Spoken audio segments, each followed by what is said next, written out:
and I wanted to make a few comments after the guilty verdicts in the Dynel Lane case. First of all, I want to thank the jury. Being on a jury is always difficult, and particularly in a case like this, which is a very emotional and extremely sad case.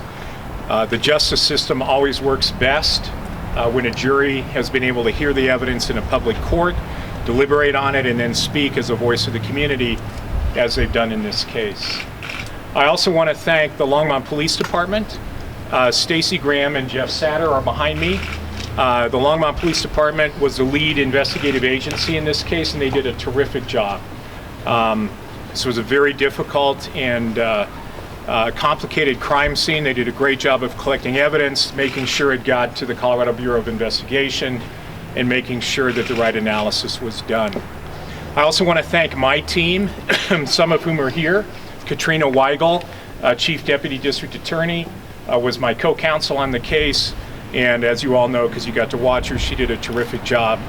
Also from my office, Investigator Maggie Green, Victim Advocate Carolyn French, and then Administrative Deputy Catherine Olguin, who is also a trial presentation expert, have worked very, very hard on this case for months.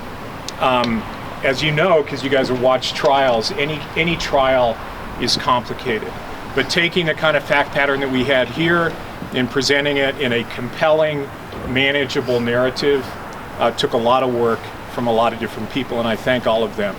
And then finally, I want to thank Michelle Wilkins. As all of you know, because you saw Michelle testify, come on up, Michelle. You know, when you're the prosecutor in a case like this, you work very closely with the victim and with all key witnesses. Michelle Wilkins met at my office with me and my staff many times. We got to know her very well. She's not only an incredibly brave and tenacious woman, but she's really a delightful person. And she did a great job of sticking with the case, testifying in court, and we want to thank her very much for making sure that justice was done in what's really, really a horrific and unspeakably sad crime for the whole community, but especially for Michelle, her partner Dan, and her family. So thank you very much, Michelle.